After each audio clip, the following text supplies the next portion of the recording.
Bapak Ibu akan dapat net 8%. Kalau kita hitung 500 juta itu tahun kelima akan menjadi 734 juta. Kalau tidak diambil-ambil dan dilakukan ARO, automatic rollover, ya, bunga-bunga dan seterusnya. Oke, dan saldo tahun ke-10 menjadi 1M 70 juta, ya. Jadi 2 kali lipat setelah tahun ke-10 kalau Bapak Ibu kurang lebih 8% memperoleh bunga netnya. Oke, dapat apa lagi? Ya udah gini aja, paling ada hadiah ini, ada hadiah itu, ya, seperti itu. Oke, nah kalau bisa dapat lebih, kenapa enggak? Ya, suara saya sudah cukup terdengar baik, Bapak Ibu? Oke, lebih baik ya dari tadi. Naikin dikit aja. Thank you. Yes, dah cukup ya. Tadi soalnya menggaul. So, rekening yang ditawarkan di sini tentunya memiliki jauh-jauh lebih hebat dibandingkan sekedar deposito. Yang jelas Bapak Ibu ada satu prinsip di dalam investasi. Kalau Anda berinvestasi haruslah hasilnya di atas inflasi. That's for sure. Ya, sebab kalau hasilnya di bawah inflasi, hasil netnya setelah dipotong pajak dan sebagainya, hasil netnya di bawah inflasi, yaitu namanya proses pemiskinan diri, gitu ya. Uang Anda betul bertambah, tetapi secara purchasing power dia berkurang, ya, daya belinya akan berkurang. Sayang sekali. So kita mau nggak mau harus lebih smart daripada sekedar dapat investasi yang hasilnya di bawah deposito, di bawah inflasi. Saya tidak bermaksud untuk, saya tidak against deposito, ya. Deposito menjadi salah satu instrumen saving, oke, ya, untuk menyelamatkan aset-aset Anda, ya, sebagian boleh. Tapi kalau semua di situ rugi juga, ya, karena akan tergerus dengan inflasi. Oke. Nah, apa yang ada di sini? Smart investment 500 juta. Ini dengan asumsi, ya, dengan asumsi karena tergantung nanti dari usia, tergantung dari jenis kelamin dan sebagainya. Usia 45 tahun, wanita tidak merokok, dengan asumsi return 15% per tahun. By the way, historicalnya, real performance-nya rata-rata 20% per tahun. Nanti akan saya tunjukkan. Nah, maka setelah 5 tahun menjadi kurang lebih 773 juta. Ini setelah dikurangi biaya-biaya proteksi. Ya, setelah dikurangi biaya-biaya proteksi, di tahun kelima kita kurang lebih performnya hampir sama dengan deposito. Ya, tadi Bapak Ibu ingat, dengan uang yang sama akan menghasilkan 734 juta di deposito, sementara di sini kurang lebih sekitar 773. Ya, kurang lebih sama. Tapi di tahun ke-10 sudah jauh lebih besar. Ya. Dan apalagi kalau di tahun ke-20 sudah lebih double. Ya. Itulah fungsi bagaimana kalau investasi dibandingkan sekedar saving. Ya, oke. Apakah kita cuma dapat ini aja? Tentunya tidak. Masih ada lagi. Ini Bapak Ibu, ini yang paling penting. Ini yang saya mau highlight hari ini. Ya. Jadi Bapak Ibu begitu menempatkan sejumlah uang, katakanlah 500 juta, Bapak Ibu sudah memperoleh warisan langsung hari ini juga berlipat ganda. Ya, dalam hal ini contohnya langsung terbentuk warisan 1 miliar. Di luar yang 500 juta Ibu Bapak taruh. Jadi Bapak Ibu taruh 500 juta, langsung kita mencetak aset sebesar 1 miliar. Ya. Memang betul bahwa aset ini bukan untuk kita. 1 miliar ini untuk anak cucu kita. Ya. Tapi yang namanya anak cucu kenapa enggak dibikin lebih kaya, ya? Dulu mungkin kita pernah mendengar satu prinsip, enggaklah anak cucu saya, yang penting mereka saya bekali ilmu pengetahuan saja. Selesai sudah. Ya. Urusan warisan enggak urusan mereka, ya. Pokoknya bekalin ilmu pengetahuan sebaik-baiknya, itu yang menjadi tanggung jawab saya. Selesai. Ya, Pak Ibu, percaya deh. Zaman sekarang rasanya akan jauh lebih dahsyat kalau anak kita pintar dan akan lebih dahsyat. Dan Bapak Ibu untuk memperoleh modal atau memberikan modal buat anak kita, itu ternyata tidak mahal. Ya, tidak mahal. Kita akan menggunakan ilmu leverage. Ya, di mana Bapak Ibu taruh sedikit langsung besar. Nah, ini contoh tadi. Ya, beliau tadi taruh 500 juta langsung menciptakan aset berupa warisan. By the way Bapak Ibu, warisan ini pasti cair nggak Bapak Ibu? Pasti cair nggak Bapak Ibu kira-kira? Pasti. Kenapa pasti? Karena manusia pasti meninggal. Setuju ya? Ada yang kira-kira nggak mau meninggal nggak hari ini lah ya? Maksudnya, adakah manusia yang nggak bisa meninggal? Nggak mungkin lah ya. Pasti akan suatu saat akan kembali ke rumah pencipta kita. Ya, itu udah pasti. Ya, nah, jadi ini karena kita udah pasti, kenapa nggak kita manfaatkan produk asuransi untuk melipat gandakan warisan anak cucu kita dengan cara yang mudah dan murah. Bapak Ibu, 500 juta untuk menjadi 1 miliar, kalau investasi biasa butuh waktu. Di asuransi 500 juta 1 miliar sekarang tidak udah langsung. By the way, kabar baiknya lagi 500 jutanya tadi kan juga nggak nganggur ya, nggak cuma dianggurin gitu aja, tetap diputar di investasi.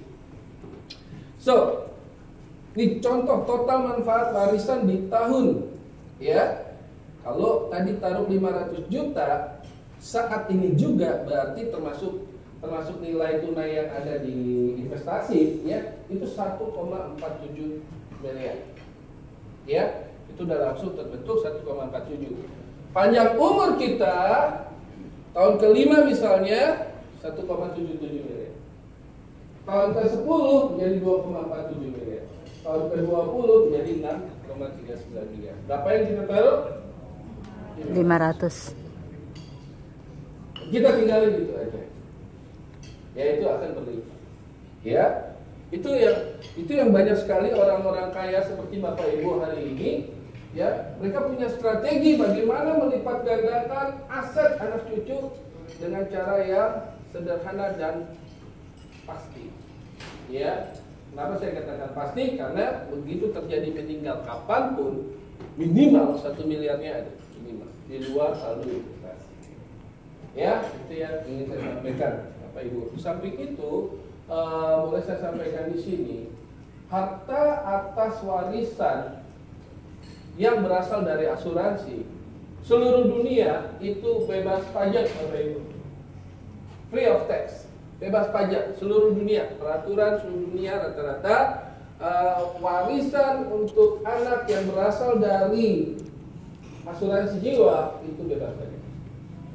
1. 2, buat Bapak Ibu yang punya usaha terutama, bahwa usaha kita bisa naik, bisa turun. Ya, apapun yang terjadi, mau naik mau turun, kita tetap sudah securekan warisan ini.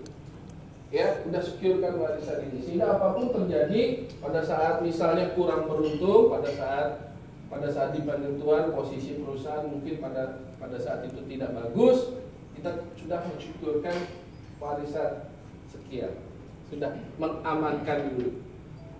Ya, dan berikutnya lagi tuntunan yang lain adalah ini sulit untuk dijangkau, bukannya nggak bisa ya, tapi sulit untuk dijangkau oleh kreditur, Bapak Ibu. Teman-teman Bapak Ibu yang pengusaha tahu ya, mungkin Bapak Ibu selama ini juga meminjam uang dari bank dan lembaga keuangan lain yang biasanya begitu terjadi meninggal dan mungkin hutang-hutangnya harus jatuh tempo, syukur bisa dibayar. Kalau enggak kan biasanya ya aset-aset disita ya, seperti itu.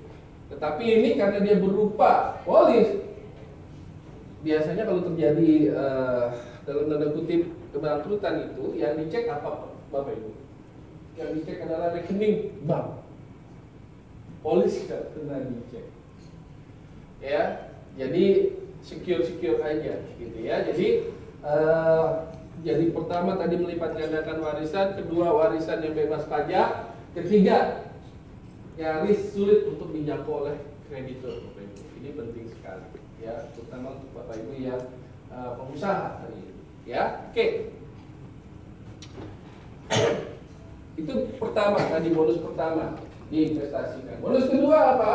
Proteksi penyakit kritis. Ini Bapak Ibu penting sekali.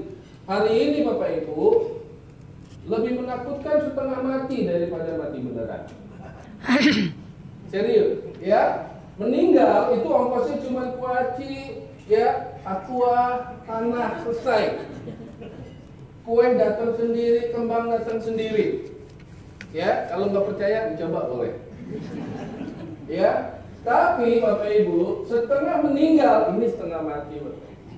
Yang namanya setengah meninggal itu apa? Kayak sakit-sakit stroke, jantung, kanker, koma dan sebagainya. Ya, kita tentunya tidak berharap itu terjadi pada kita. Tapi survei membuktikan Bapak Ibu, 90%, dan nakut-nakutin, 90% orang pergi ke dunia lain, ya 90% orang pergi ke dunia lain, transit di rumah sakit, ngabisin uang banyak di situ, dan check out pula, gitu ya. Bukan check out dari rumah sakit, tapi check out dari dunia ini, ya. Tapi sudah terlanjur ngabisin duit banyak. Nah Bapak Ibu, kalau kita mau mengamankan warisan kita, bukan hanya yang harus diperhatikan adalah harta warisan itu bisa tergerus juga karena sakit penyakit. Karena sakit penyakit itu bisa tergerus juga.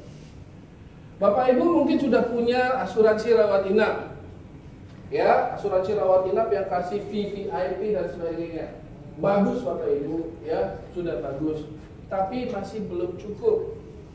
Kenapa saya katakan belum cukup? Karena asuransi rawat inap yang Bapak Ibu punya, mungkin dari asuransi, mungkin dari Prudential, mungkin dari asuransi lain, mungkin dari BPJS Kesehatan, ya, itu semua hanya membayar biaya medisnya saja. Ya Bapak Ibu, hanya membayar biaya rumah sakitnya saja. Sementara orang-orang kalau sudah terkena sakit-sakit berat, stroke, jantung, koma dan sebagainya, kebutuhannya bukan cuma biaya medis, tapi juga biaya hidup mungkin, biaya pengobatan alternatif, yang pasti nggak di-cover sama asuransi kesehatan. Apalagi kalau stadiumnya mungkin udah stadium doa gitu. Itu kebutuhan yang alternatif menjadi lebih banyak lagi. Ya, tuh. Bapak Ibu sangat-sangat disarankan untuk memiliki juga proteksi penyakit kritis. Di mana kalau terjadi terdiagnosa terkena penyakit kritis, maka akan dibayarkan secara tunai 1 miliar. Terserah mau dipakai buat apa. Ya, mau dipakai buat biaya hidup, mau dipakai untuk melunasi sisa hutang, pengobatan alternatif dan sebagainya, monggo, silakan. Ya, itu bisa dilakukan di sini. Oke, nah kita lihat di sini, tidak perlu keluar uang sendiri ketika terjadi resiko sakit kritis. Ya, itu sudah jelas. Kemudian santunan ekstra, tidak tergantung dari tagihan rumah sakit. Jadi Anda mau dirawat rumah sakit, billingnya 2 miliar atau billingnya cuma 100 juta, nggak ada masalah. Yang penting ada keterangan dokter, yang penting ada keterangan dari lab, hasil lab dan sebagainya yang membuktikan bahwa terkena sakit kritis, maka keluarlah 1 miliar. Ya, inilah menjadi penting. Kenapa? Karena kita tidak mau menggerus warisan yang memang kita dedikasikan untuk penerus generasi berikutnya. Nah, ini perlindungan sampai dengan usia 85 tahun. Ya, just for your information. Masa kritis seseorang itu antara 60 sampai 70 Bapak Ibu. Ya, nggak nakut-nakutin yang usianya 63, 64. Ya, tapi masa krisis seseorang itu antara 60 70. Ya, timbul penyakit-penyakit degeneratif biasanya di umur-umur itu. Kalau Bapak Ibu survive lewat dari 70, dan ada kemungkinan Bapak Ibu umur panjang. Ya, ada kemungkinan Bapak Ibu umur panjang.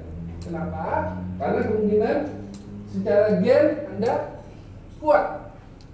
Secara genetis Anda kuat. Kedua, kemungkinan juga gaya hidup sebelumnya bagus. Ya, sehingga oke-oke aja, umur 70 ke atas oke-oke aja. Atau kombinasi keduanya. Ya, genetik bagus dan gaya hidup bagus. Wah, nih judulnya umur panjang. Ya, Tapi pastikan sepanjang-panjangnya umur Bapak Ibu, kalau bisa jangan lewat dari 99 Bapak Ibu. Kenapa kalau bisa jangan lewat dari 99? Karena kalau lewat dari 99, uang meninggal tadi, warisan meninggal itu nggak cair Bapak Ibu. Itu repotnya. Ya, itu repot. Jadi Bapak Ibu, pesan saya satu, Bapak Ibu, kalau Bapak Ibu udah closing, ya, yang cukup besar, Bapak Ibu mencapai umur 98, puji Tuhan, alhamdulillah. Tapi di usia 98 itu makanlah durian setiap hari, sate kambing setiap hari, ya, minum bir tiap jam juga boleh. Itu meninggalnya pasti dengan nikmat, ya. Pasti tersenyum gitu ya. Enggak ya, itu ajaran sesat ya, jelas ya. Tapi yang jelas bahwa ya jarang sekali lah ya manusia di Indonesia apalagi gitu ya, tingkat stresnya tinggi, tingkat polusinya tinggi sampai 99 jarang. Ya, kecuali kalau kita bicara di Jepang misalnya ya, besi ya, Oke. Nah, ini jadi konsepnya seperti ini Bapak Ibu. Bapak Ibu invest sekaligus 500 juta, jebret. Nah, langsung dapat dua hal keuntungan. Pertama, langsung ini warisan minimal 1 miliar. Kenapa saya katakan minimal? Karena ini di tahun pertama. Tahun-tahun berikutnya kan ada investasinya juga yang terus berkembang. Ya, minimal 1 miliar. Atau santunan kritis 1 miliar. Kita nggak ngarepin sakit kritisnya keluar, benar nggak?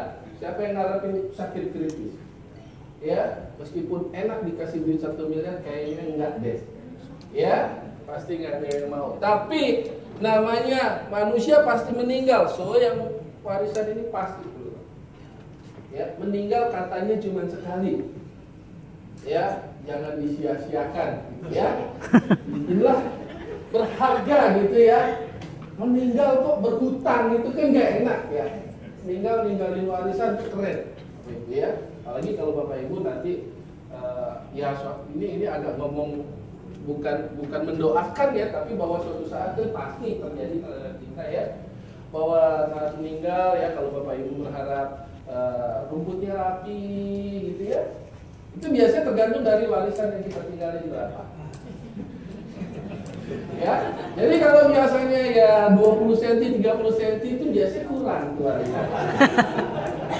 Ya, tapi kalau Bapak Ibu bisa lihat deh, ini orang tua yang, waduh, si orang tua yang anaknya sayang banget nih, pasti kuburannya bagus ya, ya kan, kuburannya rapi ya, seperti itu. Tapi kalau ini ya bisa, ya segini lah gitu ya. Tentunya bukan kategori Bapak Ibu di sini ya. Oke. Nah, ini ada dua keuntungan. Pertama, keuntungan proteksi, udah pasti. Dan uangnya ini, Bapak Ibu, itu diinvestasikan. Ya, ini Bapak Ibu. Tahun kelima jadi sekian, tahun 10 jadi sekian, tahun 20 jadi sekian. Ini setelah dipotong-potong biaya proteksi. Ya, jadi kalau investasinya di sini dengan asumsi 15% dan realnya hari ini per hari ini kalau di rata-rata sekitar 20%, ya. Ini sangat dimungkinkan untuk jangka panjang. Ya, untuk jangka panjang itu sangat dimungkinkan. Ya. Oke. Bapak Ibu memiliki polis, dan saya terima kasih Bapak Ibu sudah termasuk orang yang punya kesadaran tinggi, punya rasa sayang terhadap keluarga cukup tinggi, punya rasa tanggung jawab yang cukup tinggi terhadap keluarga, sehingga Bapak Ibu memiliki polis asuransi. Ya, why not kita pergunakan ini? Ya, kalau terjadi sesuatu, anak istri nggak perlu repot. Kalau tidak terjadi sesuatu, juga ada warisan yang kita bisa wariskan. Why not? Ya, Bapak Ibu, why not? Kita amankan dulu sebagian harta. Ya, Bapak Ibu boleh cek dari seluruh harta yang Bapak Ibu punya, lihat mana yang tidak produktif, yang selama ini nganggur begitu aja di deposito dan bakal dan memang akan diniatkan untuk diwariskan gitu. Kalau memang niatnya sudah bakal diwariskan, so why not kita lipat gandakan di asuransi? Why not? Ya, itu sangat-sangat dimungkinkan. Bapak Ibu, lihat fleksibilitasnya. Dana Bapak Ibu dapat ditarik sewaktu-waktu sesuai nilai tunai yang terbentuk. Bapak Ibu biasanya kalau mewariskan sesuatu, nggak boleh disentuh-sentuh ya uangnya ya. Kalau Bapak Ibu punya uang misalnya 1 miliar, Bapak Ibu mewariskan, biasanya nggak boleh disentuh. Kan untuk diwariskan. Tapi di sini kan begitu Bapak masukin 1 miliar udah jadi 2 miliar, itu udah aman. Boleh nggak diutak-atik yang 1 miliar ini? Silakan. Lagi iseng nih, jalan-jalan ke Amerika, ambillah 300 juta. Boleh nggak? Boleh. Selama dimungkinkan, ya, artinya saldonya memungkinkan gitu. Ya, mau jalan-jalan ke Bali, cuma iseng gitu ya, satu malam cuma buat makan nasi Bali habis balik lagi, boleh. Orang kaya, ya. Kayak gitu Pak. Iseng ya. Seperti itu ya. Jadi dana dapat ditarik sewaktu-waktu sesuai nilai tunai yang terbentuk. Untuk modal usaha, boleh. Pas lagi kurang nih, bisa nggak ambil sebagian? Boleh. Jangan dihabisin tapi, ya, dihabisin nanti warisannya hilang juga. Ya, oke. Nah, kelanjutan proteksi bahkan bisa dilanjutkan dengan cara bayar biaya asuransinya. Jadi gini Bapak Ibu. Contoh, di tahun ke-15 ada uang misalnya 2 miliar. Bapak Ibu mau pakai semuanya, bisa nggak? Bisa. Tapi habis itu lanjutin ya bayar preminya. Gitu. Untuk biaya asuransinya aja. Bisa nggak? Bisa. Gitu. Jadi enak sekali, ya. Jadi proteksinya masih berjalan terus. Kan yang kita inginkan proteksinya jalan terus kan. Nanti Bapak Ibu bisa tanya ke para agent-agent yang mungkin di sini sudah dikasih pendidikan financial planning, ya, mereka bisa menghitung berapa Bapak Ibu harus sisain. Bisa. Kalau mau nggak bayar lagi, tapi kalau mau ambil nyaris semuanya, bayar lagi. Bayarnya itu berapa? Itu bisa di, ya, sehingga sangat-sangat fleksibel. Investasi yang tadi sekaligus 500 juta, Bapak Ibu bisa cicil, monggo. Kok saya nggak bisa turunnya? Ya yakin lah Bapak Ibu di sini sih, melihat tambang-tambangnya ya 10 miliar ke atas, ya. Amin ya Bapak Ibu ya. So, tapi kalau mau dicicil juga bisa, ya sangat-sangat bisa. Ya, tentunya kalau kita cicil beda kalau kita taruh sekaligus di depan. Ya. Konsep bunga berbunga akan berbeda nanti hasilnya, pasti. Ya, begitu. Jadi kesimpulannya, kalau kondisi sehat nih, yang kita mau kan, kondisi sehat, kalau di deposito ya beginilah hasilnya. Kalau di produk kami, seperti ini hasilnya. Tapi kalau terjadi resiko, di deposito ya nggak dapat apa-apa. Ya, mau meninggal, mau sakit kritis, ya berapapun ada saldo ya itu aja udah, ya. Sementara di kami begitu terjadi meninggal atau sakit kritis keluar warisan 1 miliar, ya seperti itu Bapak Ibu. Oke, ada yang foto-foto boleh. Udah, ya baik. Nah, itu kan yang umur 45, ya. Bagaimana dengan umur-umur yang lain gitu ya. Ini Bapak Ibu, ya, tetap masih di bawah apa yang akan kita wariskan. Contoh, umur 60, nih, yang paling tinggi. Untuk bikin UP jiwa atau sakit kritis santunan 1 miliar, cukup nabung 750 juta saja satu kali. Ya. Udah langsung ada nilai tunai tahun ke-5 1 miliar.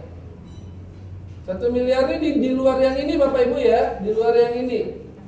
Ya, di luar yang santunan 1 miliarnya ini tetap standby buat anak cucu kita.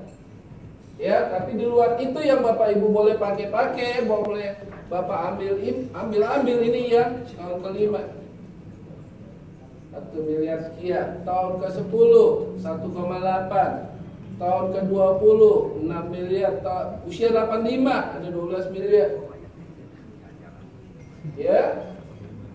Seperti itu. Nah, yang usianya masih muda lebih beruntung nih. Kalau misalnya usia 45, ya itu di usia 85 jadi 93 miliar. Ya, itu Bapak Ibu. Ya, kalau dilihat kan sini Bapak Ibu kan rata-rata saya melihatnya muda-muda ya, sekitar 30-an tahun lah ya. Maksudnya 30 tahun lagi selesai. Ya, begitu. Masih lah. Oke. 30. Jadi berapapun usia nanti silakan Bapak Ibu. Ya, jadi di sini yang saya coba ketengahkan adalah apa yang ingin saya coba saya sampaikan. Bagaimana kita menciptakan aset, real aset. Memang bukan untuk kita, tetapi untuk ahli waris kita. Bagaimana kita bisa memperkaya ahli waris kita dengan uang yang relatif lebih kecil. Kita amatin. Ya. Anyway, Bapak Ibu punya sekian puluh miliar atau bahkan mungkin juga ada yang triliun di sini punya, toh nggak dipakai semua kan? So why not kita sisihkan sebagian untuk melipat gandakan warisan kita, ya. Bapak Ibu, saya pernah juga menangani kasus di mana orang itu sudah sangat amat kaya raya dan anak-anaknya pun sudah memperoleh warisan yang cukup kaya raya, ya. Tetapi mereka ingin meninggalkan legacy bukan untuk anak-anaknya Bapak Ibu, tapi untuk yayasan-yayasan yang selama ini mereka sumbang. Ya, biasanya orang-orang seperti Bapak Ibu ini kan rajin ya menyantuni yayasan-yayasan atau lembaga-lembaga tertentu, lembaga-lembaga sosial, ya, Anda menyantuni. Nah, biasanya orang menyantuni selama dia masih hidup. So why not sekarang meninggal pun akan meninggalkan warisan yang cukup besar buat yayasan tersebut. Why not? Kalau memang Bapak Ibu anak-anaknya sudah sangat-sangat oke berkecukupan, ya. Banyak sekali Bapak Ibu lembaga-lembaga sosial yang butuh uang, butuh dana, dan Bapak Ibu cukup parkir sebagian dana Bapak Ibu, cukup parkir sebagian dana Bapak Ibu. Di Prudential begitu parkir sebagian dana Bapak Ibu, kita langsung menciptakan aset berupa uang pertanggungan jiwa. Uang parkir ini nganggur nggak? Enggak, karena akan diinvestasikan juga. Tapi uang pertanggungan jiwa ini pasti keluar. Kenapa? Karena manusia pasti meninggal. Nah, begitu keluar, itu bisa disumbangkan ke berbagai lembaga, you name it. Jadi ahli warisnya siapa? Ahli warisnya lembaga atau yayasan. Tapi di Indonesia Bapak Ibu secara legal masih susah. Ya, belum ada lembaga yang namanya trustee. Ya, belum ada lembaga perwalian seperti yang ada di luar negeri. Di Indonesia masih susah. Jadi ahli warisnya tetap si anak. Tetap si anak. Toh anak itu udah kaya kan ya. So, dia mungkin tinggal bikin wasiat ke anaknya. Ya, misalnya seperti ini, mungkin wasiatnya begini. Nah, polis nomor sekian itu bukan hakmu ya. Itu nanti ayah akan sumbang ke yayasan A sekian miliar, yayasan B sekian miliar, yayasan C sekian miliar. Silakan. Nanti si anak yang akan mengeksekusinya. Seperti itu, ya. Tapi kalau bikin wasiat seperti itu Bapak Ibu, tolong kasih penekanan lagi. Ya, tolong dikasih kalimat, nah harap dilaksanakan dengan sebaik-baiknya. Jika tidak, ayah janji tiap Jumat ayah datang. Itu efisien, efektif Bapak Ibu. Ya, tapi Bapak Ibu kalau udah janji beneran datang. Udah dikasih dengan karpet nanti ya. Oke. Ya, jadi angka-angka seperti ini nanti Bapak Ibu bisa elaborate lagi dengan teman-teman financial planner yang ada di sini yang mengundang Anda. Nah, kalau kita bicara Prudential, saya sedikit mau melaporkan performance investasi kita. By the way, investasi di Prudential itu dikelola oleh sebuah perusahaan besar yang namanya Eastspring. Eastspring adalah lembaga pengelola dana terbesar di Asia. ya, lembaga terbesar di Asia dan dia sudah diakuisisi beberapa tahun lalu oleh pendidikan, ya, dan menjadi pengelola dana kita dan hasilnya memang tidak mengecewakan, ya, seperti itu. Nah, kita bisa lihat tahun 2014 yang baru lewat, yang sudah boleh kita announce, ya, karena sudah diaudit, ya, rupiah managed fund 14,5%, ya. Kemudian yang tadi saya sampaikan tuh equity fund, ya, itu 26%, ya, 26,9%, ya, tahun 2014 saja, ya. Kalau yang not available itu yang non existing karena fund baru, ya, baru diluncurkan, jadi belum ada performance yang jelas, ya. Greater China Equity Fund itu juga punya prospek yang cukup bagus Bapak Ibu, ya, Indonesian Greater China. Kenapa? Karena sebagian dari uang yang Bapak Ibu investasi sekitar 20% itu akan dialokasikan di beberapa negara, di Hong Kong, di Shanghai, ya, di pasar modal Hong Kong, di pasar modal Shanghai, dan di Taipei, ya, di Taiwan. Ya, jadi apa pentingnya sih ini? Ini adalah kalau Bapak Ibu sudah membagi-bagi, kan perintahnya seperti ini. Jangan taruh telur di satu keranjang, ya. Bapak Ibu sudah membagi-bagi telur Bapak Ibu di beberapa keranjang, di berbagai jenis investasi. Nah, why not juga menaruh keranjangnya agak jauh juga boleh, ya, di Indonesia Greater China, karena sebagian kecil sekitar 20% itu akan ditempatkan di sana. Gunanya apa? Amit-amit kalau terjadi apa-apa dengan Indonesia, masih punya duit sedikit, gitu, ya, kurang lebih seperti itu. Tapi yakinlah Indonesia nggak apa-apa, ya, nggak ada masalah, ya, meskipun ya masih berantem juga nggak apa-apa lah, ya, seperti itu. Oke, ya, jadi Anda bisa lihat nih, ya, ada yang US dollar, ada yang rupiah, dan juga ada yang syariah. Ya, jadi Bapak Ibu silakan sesuai dengan kemampuan menerima risiko, sesuai dengan keyakinannya, ya, apakah yang konvensional atau yang syariah, apakah yang rupiah atau yang US dollar. Dan Anda bisa switching maksudnya begini, contoh, Bapak Ibu sudah happy dengan return 15%, misalnya 15% saya sudah happy. Ternyata tahun ini contoh kayak equity fund, ya, 26% lebih tinggi dari ekspektasi saya.